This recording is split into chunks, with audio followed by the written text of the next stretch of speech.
Good evening, everyone. A very warm welcome to Van Mildert College.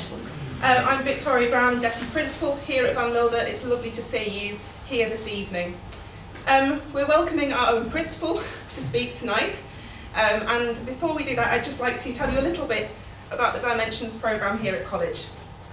So the Dimensions programme is our student enrichment programme.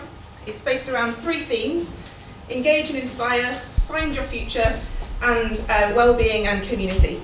And this evening, obviously delighted to welcome Tom to speak as part of our Engage and Inspire theme. I'd now like to hand over to Christy. Christy is one of our Dimensions programme scholars, and Christy is going to introduce our speaker this evening. Thank you very much. Good evening, ladies and gentlemen. A warm welcome to Van Mildert College. We are delighted that our college principal, Professor Tom Mole, is our speaker this evening. Tom Mole is a professor of English literature and book history and principal of Van Mildert College. He is a fellow of the English Association and a fellow of the Royal Historical Society. He has worked at the University of Bristol, University of Glasgow, and at McGill University in Montreal, Canada, where he was principal investigator of the Interacting with Print research group. Before coming to Durham, he was the director of the Centre for the History of the Book at the University of Edinburgh. A specialist in Romantic and 19th century poetry, he was one of the first critics to articulate a long history of celebrity culture stretching back to the late 18th century. His book, Byron's Romantic Celebrity, in 2007, which won the Elma Dangerfield Prize from the International Byron Society in 2009, argued that Lord Byron should be understood as one of the first examples of modern celebrity culture and one of its most astute critics. He followed this by editing a collection of essays, Romanticism and Celebrity Culture, in 2009, which brought together 12 scholars to articulate a broad approach to the history of celebrity. Tom is fascinated by the ways in which books take on material form and circulate in the world, and this has fostered his interest in the field of book history. With his colleague Michel Levy, he co-edited the Broadview Reader in Book History in 2014 and the Broadview Introduction to Book History in 2017. His latest book is The Secret Life of Books in 2019, a book about all the things we do to books and all the things they do to us, aimed at a general audience. He is also the author of What the Victorians Made of Romanticism in 2017, which won the Saltire Award for Best Research Book of 2017, and was highly commended for the DeLong Prize for the Society of the History of Authorship, Reading, and Publishing. It offers a new reception history of Romanticism based in material culture and book history, which examines the material artifacts and cultural practices that introduced Romantic authors to new generations of readers. His talk tonight is about one of the most talked about of all Romantic period novels, Mary Shelley's Frankenstein.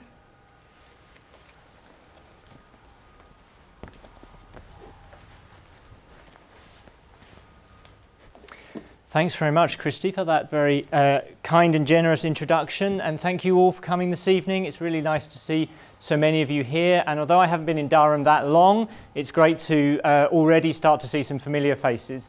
So thanks very much for coming. Now, this lecture is really drastically under stage managed.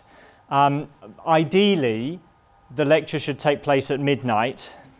The room should be entirely lit by hundreds of wax candles. I would enter from the back wearing a long black velvet opera cloak to the accompaniment of a pipe organ played by a hunchbacked dwarf. So I asked Vicky if we could have all of that stuff, and she said no. So it's just me, and I've got a few PowerPoint slides, and we'll just have to do the best we can. Now, let me start by asking you a question. How many of you, without any embarrassment, just stick your hand up if you've read Frankenstein. Doesn't matter if you haven't, but just, and keep your hand up if you read it as part of some kind of course, if it was assigned to you on a syllabus of some kind. Okay, so actually a bit of a mix, but a good number. That's great, thank you. So that is not surprising, because in 2016, the Open Syllabus Project surveyed about 1 million syllabi from US colleges and universities, and they found that Frankenstein was the book that was assigned more often on US syllabi than any other book. It beat Plato's Republic into second place and the Communist Manifesto into third place. Now, I'm not sure what this tells us about American universities, but it tells us something interesting about Frankenstein, which is that it enjoys this enormous popularity as among general readers, but also as a university teaching text. And I think we can't really think about the novel without thinking about that kind of popularity. So I'm going to try and talk a little bit about that at the end of the lecture. But first of all, here is Frankenstein's creature, and like all curious children, he has questions. He has questions about where he came from and what happened before he was born. And he spells these questions out for us in volume 2, chapter 7 of the book, where he asks, who was I? What was I? Whence did I come? What was my destination? These questions continually recurred, but I was unable to solve them. So we'll see if we can give the creature a bit of help with his questions tonight by offering some answers to some of them at least. And we can start by going back to the beginning, back to the birth of Frankenstein. I mean, of course, not Victor Frankenstein, the scientist who gives his name to the book, not the creature that he creates, but the novel itself, the birth of Mary Shelley's Frankenstein. The story starts in 1816, which was known throughout Europe in this period as the year without a summer. Mary Shelley is stuck with her friends in Switzerland, and the weather is terribly bad. There are thunderstorms all that summer long. They can't go out, they can't go boating on Lake Geneva as they'd planned to do, and so they're compelled to stay indoors. But the year without a summer wasn't just a bad time for sunbathing, for getting a suntan. It was actually part of a multi-year climate incident. Gillen Darcy Wood explains it like this. He says, the so-called year without a summer, 1816, belongs to a 3-year period of severe climate deterioration of global scope caused by the eruption of Mount Tambora in Indonesia in April 1815. With plummeting temperatures and disruption to major weather systems, human communities across the globe faced crop failures, epidemic disease, and civil unrest on a catastrophic scale. In cultural terms, the dreary summer of 1816 is best known as the setting for Mary Shelley's writing of Frankenstein, a novel whose iconic creature offers a figure for the millions of hungry and dispossessed of Europe during the protracted climate emergency that followed Tambora's eruption. So you can see that among many other things, some of which I'm going to talk about, this novel is a response, it's a response to an early form of ecological consciousness brought on by this climate emergency that follows the eruption of Mount Tambora. So that's something about the when. But what about the where? The story starts here in the Villa Diodati on the shores of Lake Geneva. As you can see, a beautiful big house that Lord Byron has taken for the summer of 1816, and he's living there. And Percy Shelley and Mary Godwin, soon to be Mary Shelley, go and visit him there and pass the time with him in Geneva. So that's where it happens, and who is involved? Well, first of all, of course, Mary Shelley. Not yet Mary Shelley, but at this time still Mary Godwin. Mary Godwin is the daughter. They were all so young. She's 18 in 1816, the age of our freshers. She's the daughter of two very important thinkers in this period. The daughter of William Godwin, a very important political philosopher, the author of a 2-volume work on political justice, but also a novelist, a memoirist, an essayist, and a man of letters. And her mother is also an important thinker, Mary Wollstonecraft. Mary Wollstonecraft is an early feminist thinker. the author of a book called A Vindication of the Rights of Women, and now understood as one of the foremothers of modern feminism. So this means that Mary grows up in an intellectual atmosphere that in the circle surrounding Godwin, and receives a very advanced, very progressive, very high level of education for a woman in this period. She learns Latin, which is quite unusual for a woman in this period. A little later, after she gets together with Percy Shelley, she starts to learn Greek from Percy as well. So she's highly educated, very widely read, and she and Percy have left reading diaries that show that they pursued a very demanding program of reading in several languages.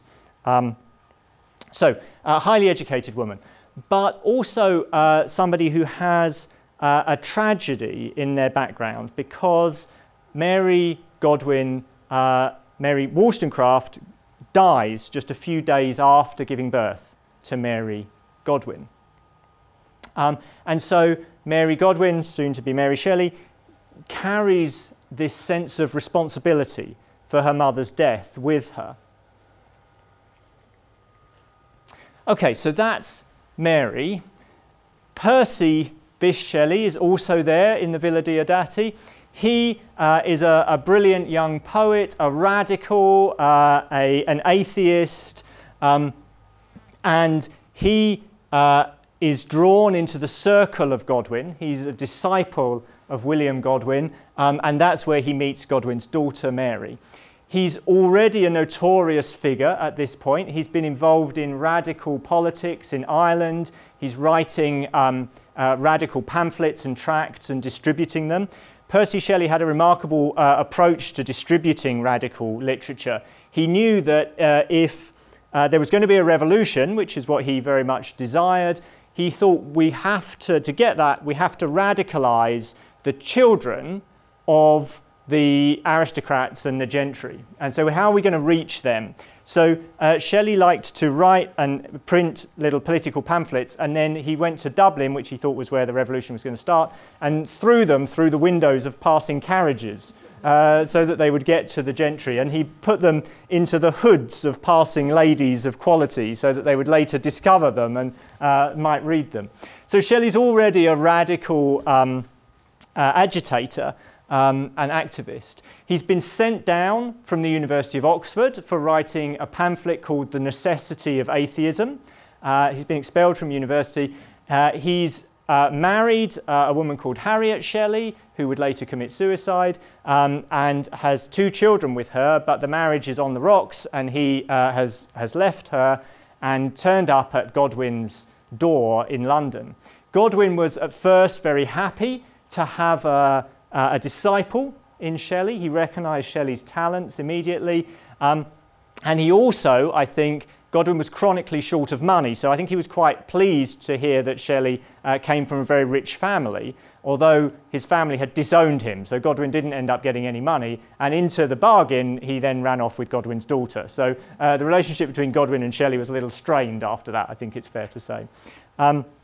Shelley and Mary quickly begin a relationship, and they meet at first it's a secret relationship because Percy's married to somebody else.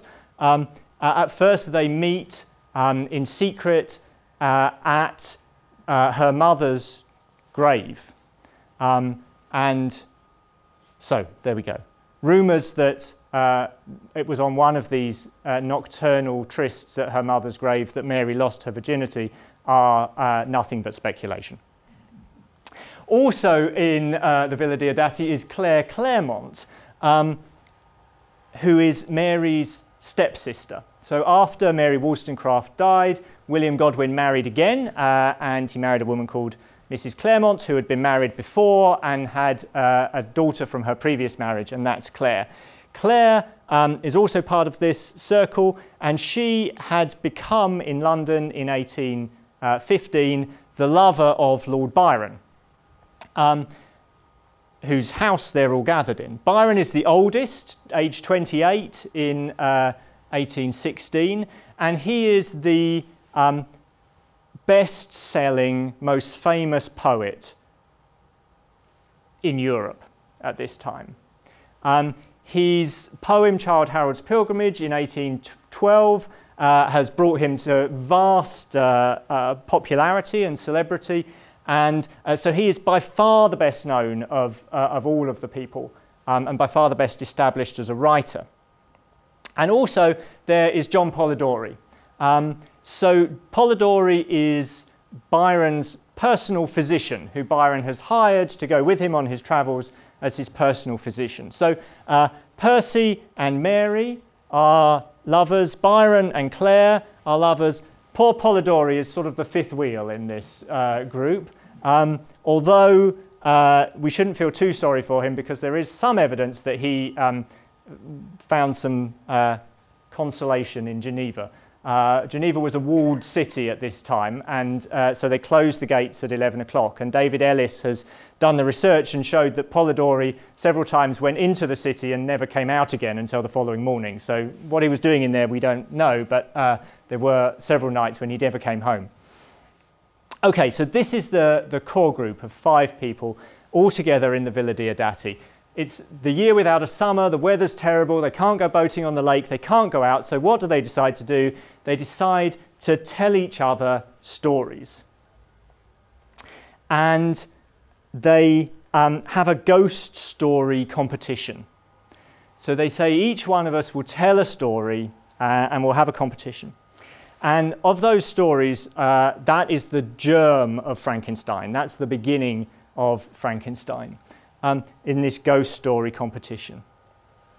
Byron wrote a fragment, a very short manuscript fragment survives of a story called Augustus Darvel, which was Byron's contribution to the competition. Polidori wrote a short novel called The Vampire, which was based on his contribution to this story competition, and published it a couple of years later anonymously. And lots of people at the time thought that it was by Byron, an impression that Polidori seems to have done everything he could to encourage to boost his sales. But it wasn't by Byron, it was by Polidori. And that's also quite an interesting book. Is the product of this ghost storytelling competition. So they're all together telling each other stories late into the night in the Villa Diodati. At one moment, in the middle of one of the stories, Percy Shelley, who was always a bit high-strung, shrieks, grabs his hair and runs screaming out of the room. And they calm him down, bring him back in, and he explains that as he was sort of drifting off sleepily into a reverie while somebody was telling this ghost story, and he was looking across the dimly lit room at Mary, and he had a vision of a woman who had eyes instead of nipples. And this was so horrifying to him that he ran screaming from the room. This hasn't actually got anything to do with Frankenstein. I just wanted to tell you about that. Okay, so they're all there telling these ghost stories to each other. And that's the genesis of Frankenstein. Quite a long time later, 15 years later, Mary Shelley revisited this moment and told a story about how Frankenstein had begun. And she told a story about how the key idea, the key moment, had come to her in a dream. This is what she said. I saw the hideous phantasm of a man stretched out, and then, on the working of some powerful engine, show signs of life and stir with an uneasy, half-vital motion. His success would terrify the artist. He would rush away from his odious handiwork, horror-stricken, and he might sleep in the belief that the silence of the grave would quench forever the transient existence of the hideous corpse which he had looked upon as the cradle of life. He sleeps, but he is awakened. He opens his eyes. Behold, the horrid thing stands at his bedside, opening his curtains and looking on him with yellow, watery, but speculative eyes. So this is Mary Shelley looking back 15 years later, remembering, reimagining perhaps, that primal scene, that opening moment of the novel's conception. I want you to notice how she talks about Victor as the artist. here. I'm going to suggest in a little while that that's a significant choice of words. But I also want you to note here that this is, by this point, by 1831 when she writes this, the idea of the artwork that comes to you in a dream, that it comes in a moment of inspiration, this is entirely conventional. This is an entirely conventional trope for describing the birth of an artwork, right? And we might think here of Coleridge's Kubla Khan, which Samuel Taylor Coleridge writes that Kubla Khan came to him as a vision in a dream where he was convinced that he had written not less than 300 lines of poetry and that all he needed to do was just transcribe them onto the page. But alas, he was interrupted by a person on business from Porlock and was unable to complete the poem. So that's another kind of classic example of this convention of the work that comes to you in a dream, and perhaps its execution is only ever a pale imitation of the inspiration that produced it. But there was another dream. This one much closer to the moment of composition. Because Mary Shelley, when she eloped from London with Percy, was already pregnant with his child. She gave birth to that child and it died in infancy. And just a few months before she starts writing Frankenstein, she records in her diary this dream. Dreamt that my little baby came to life again, that it had only been cold and that we rubbed it before the fire and it lived. Awake and find no baby. I think about the little thing all day, not in good spirits. So before it's anything else, Frankenstein is a book written by an unmarried teenage mother who has been pregnant and has lost her baby, who thinks that she's very likely to be pregnant again soon, as Mary Shelley was, who knows that her mother died giving birth to her, who knows that giving birth is one of the most dangerous things you can do if you're a woman in 1816, and who asks herself the questions: can I bring a new life into the world? Can I do that successfully? Will that new being thrive? Will I love it? Will it be lovable? These are the questions that are at the beginning of Frankenstein. So,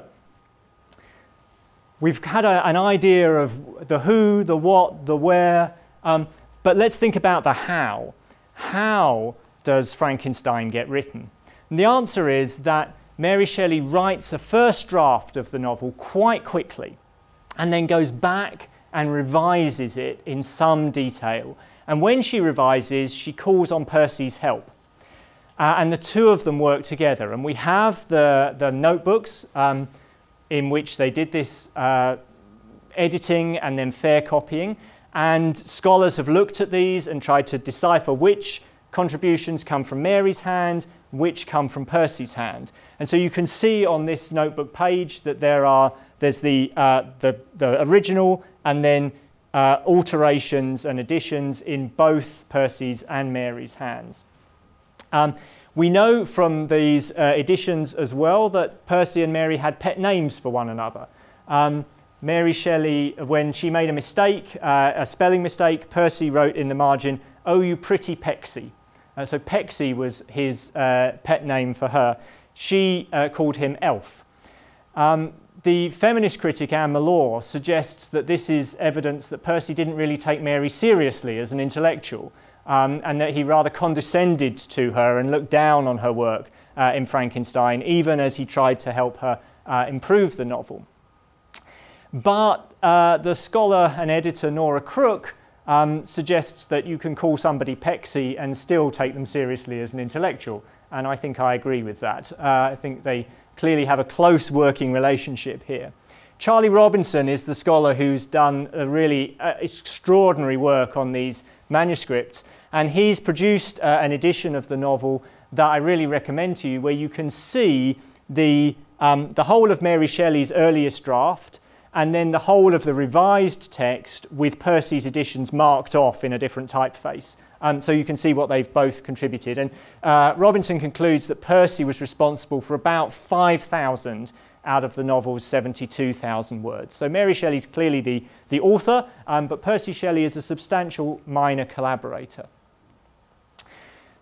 Mary began writing the novel in June of 1816 and had finished the fair copy by the following May, and it was published in March of 1818. It's published anonymously, and that's an interesting fact because several people assumed that the novel was written by a man, and some actually assumed it was written by Percy Shelley. More on that in a minute.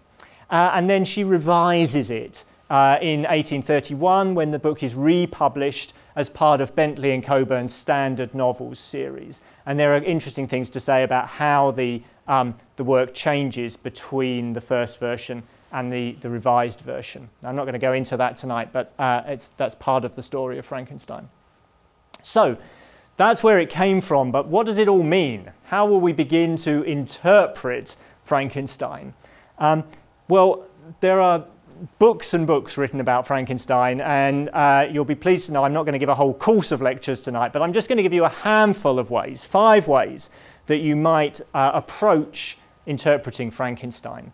Firstly, I think we need to think about Frankenstein in terms of gender. And we can do that by asking the question, why does Victor need to discover the secret of creating life?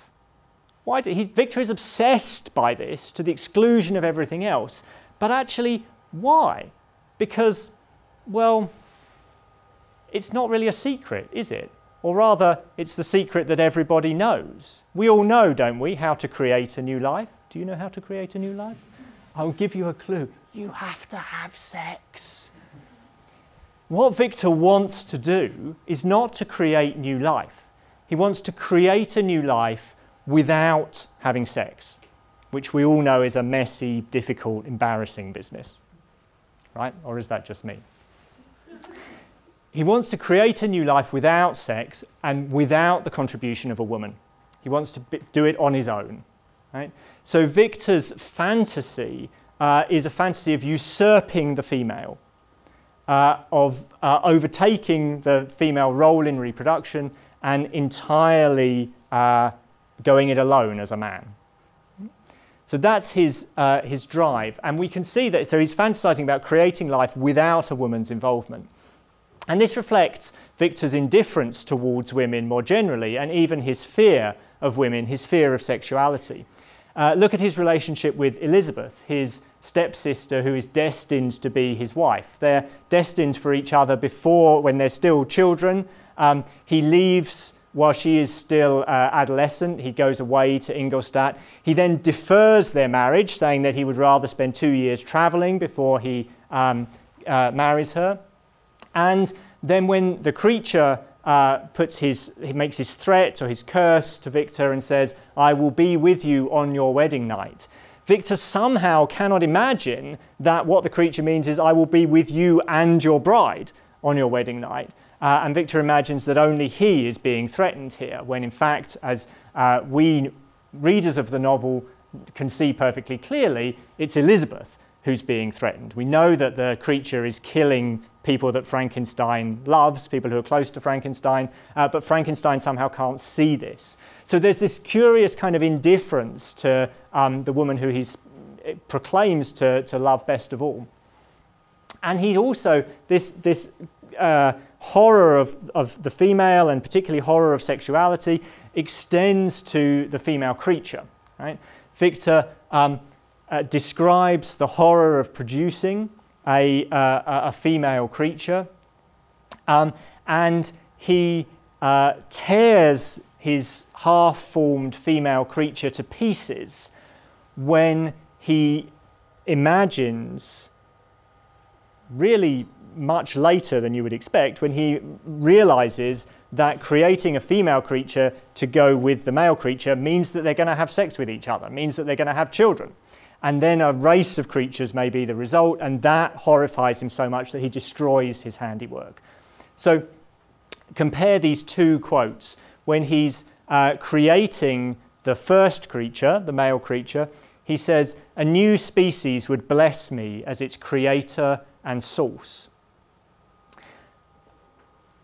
This is when he's still imagining that he's going to be the producer of these creatures.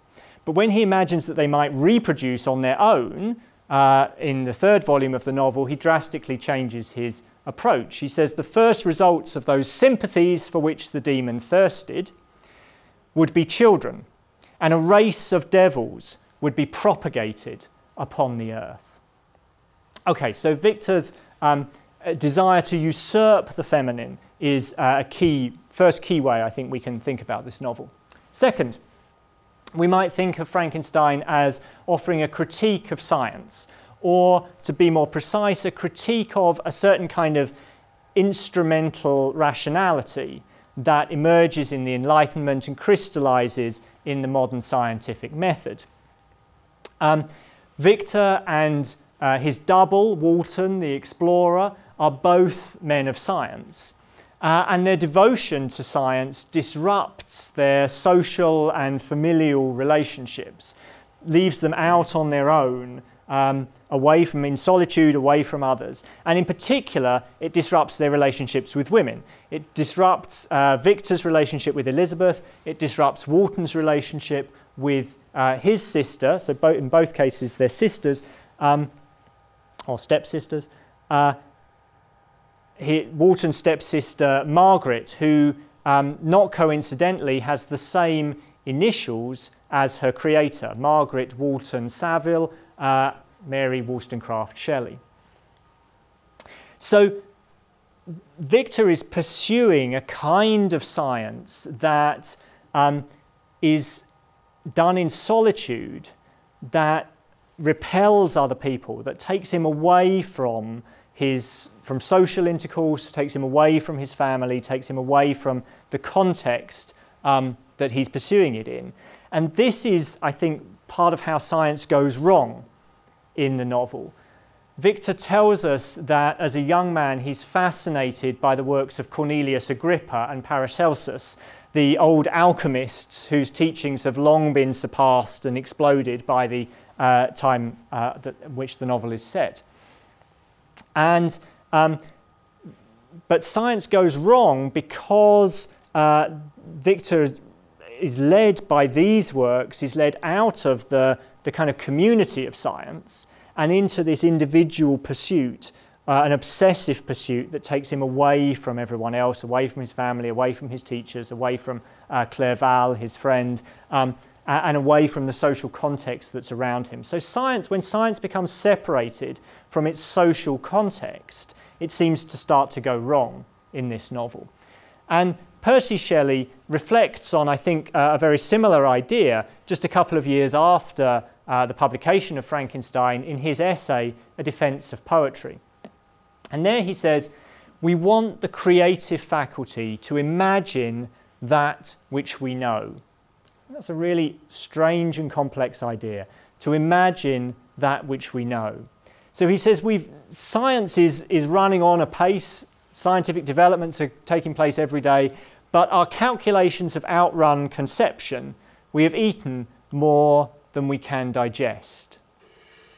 So what I think Percy Shelley is arguing here is that scientific discovery needs to go alongside the faculty of imagination that can imagine what is that discovery for? What is the purpose of it? What kind of world is it creating? Is that something that we want? How do we integrate it with the kind of community that we want to be part of? And it's when that link gets broken, that link between the imaginative, the imagining what we know and only knowing, that we get the development of that kind of instrumental rationality that pursues science to the exclusion of other concerns, which I think the novel may offer a critique of.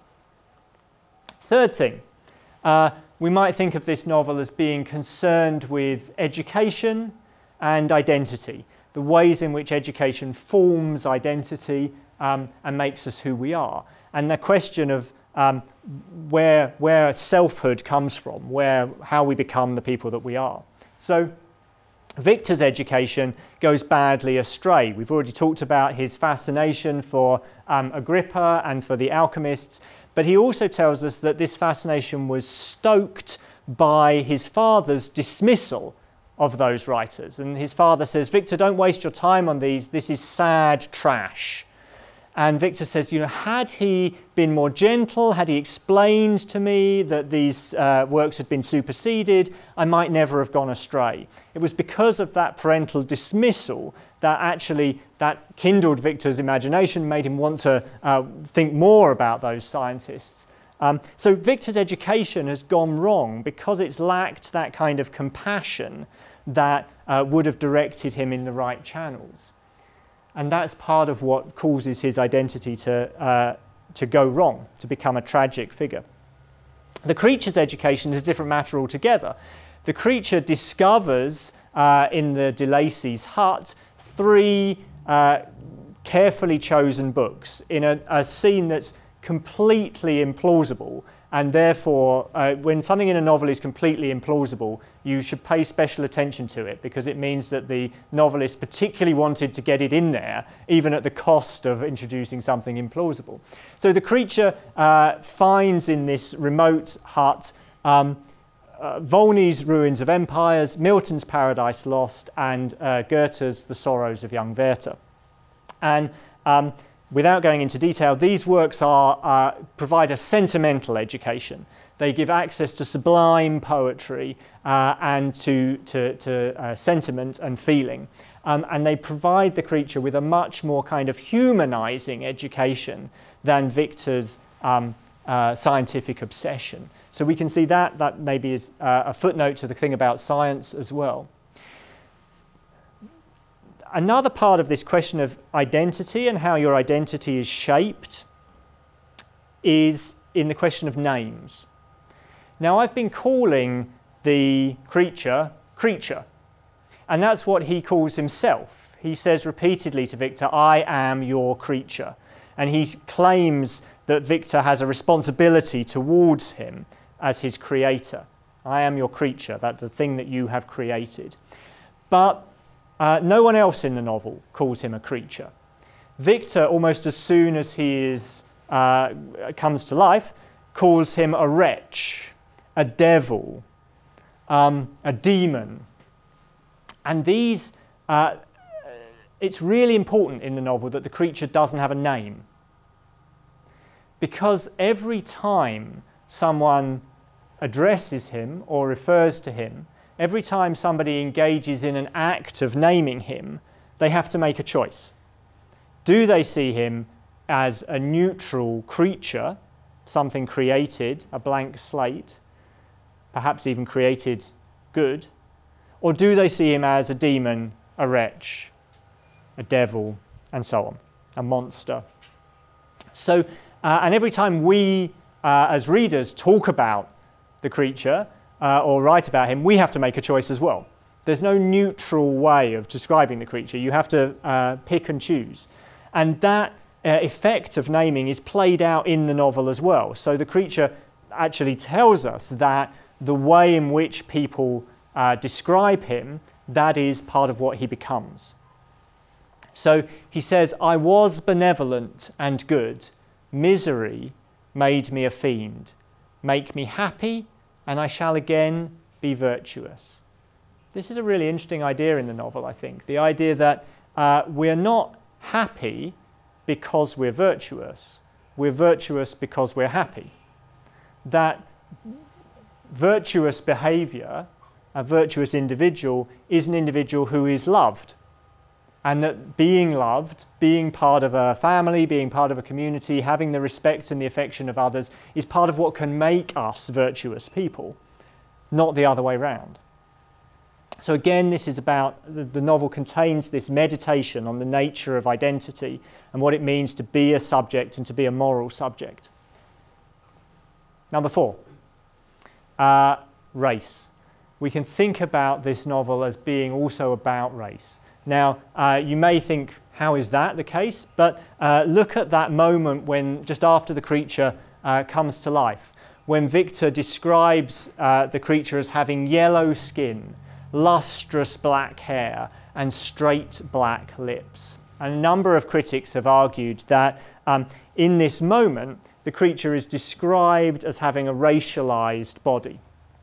Now, this is really interesting because if the creature does indeed have a racialized body, it's not a property of the body, which, as we know, has been assembled from various bits of charnel houses and remains that Victor has been able to get from the dissecting room and so on. So the racial identity of the creature is not something that resides in the body of the creature. It's something that is ascribed to him, again, through an act of naming.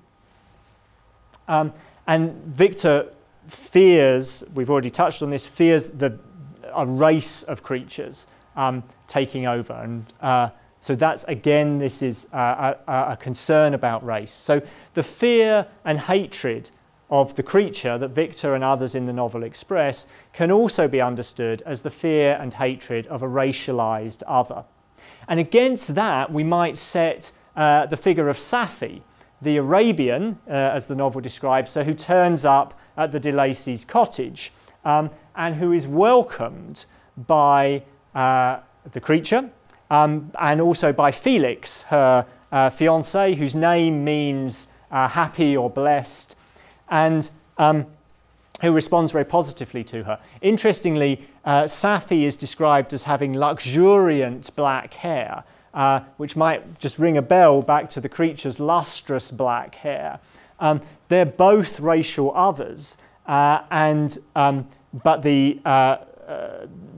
a sympathetic character like Felix responds very positively to a racialized other. A tragic or unsympathetic character like Victor responds very negatively to the racialized other of the creature. So this is also a novel that in various ways is about race. And finally, number 5, I want to suggest to you that this is a novel about Romanticism. Or perhaps we should say it's a novel about male Romanticism, which for a long time we simply called Romanticism. Right? Because if Victor and Walton are scientists, they're also both kinds of artists, aren't they? Remember that word that Mary Shelley uses for Victor in the 1831 preface, where she calls him the artist. And Victor is, in fact, a kind of artist, arguably. And what kind of artist is he? He's a kind of artist who believes that art drives him individually. It detaches him from society. It takes him away from other people. It's something that he does as an expression of himself. So we could say these are some of the traits of a romantic artist. An artist, in other words, like Percy Bysshe Shelley, for example, who even as he's helping to write this novel is maybe the target of some of this novel's criticism. So at least some have argued. And Walton makes this even more explicit. Walton is Victor's double in the novel, and he actually explains to us that he wants to be a poet, and he only becomes a man of science because he fails at poetry. So Victor and Walton, doubles of each other, can both be seen as a kind of artist. And so this novel can then also be seen as a kind of criticism of romantic art.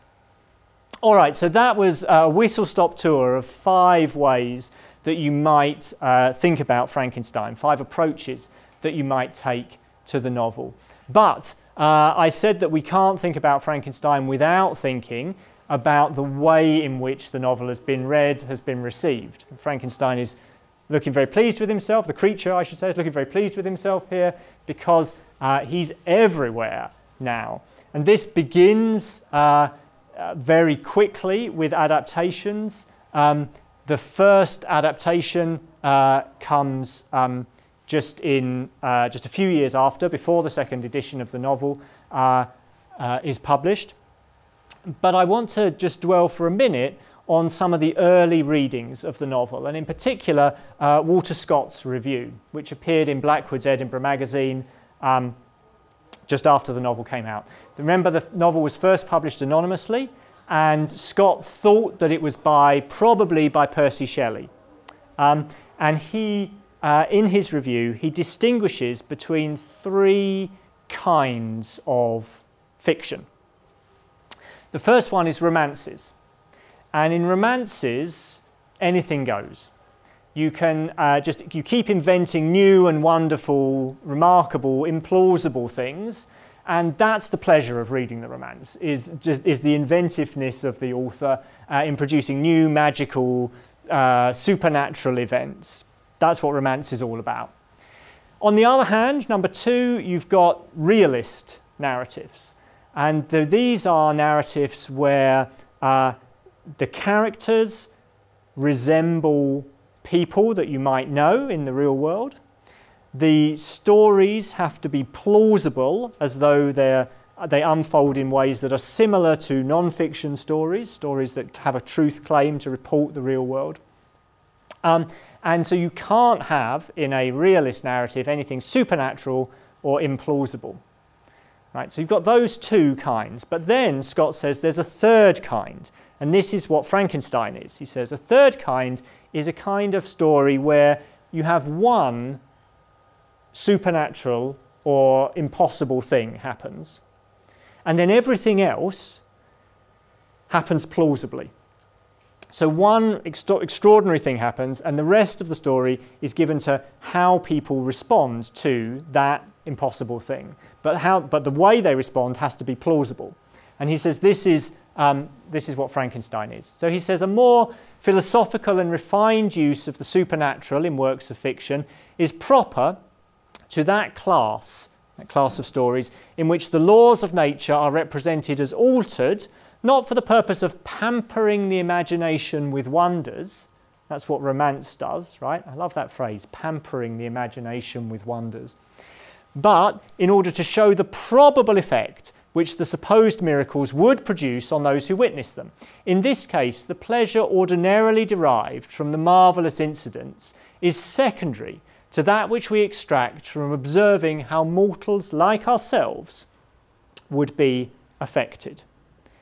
So one implausible thing, followed by the pleasure of observing how mortals like ourselves would be affected. And that's, he says, is the kind of novel that Frankenstein is. And he says this is a relatively new thing. And this idea is key for those critics who would situate Frankenstein at the birth of science fiction.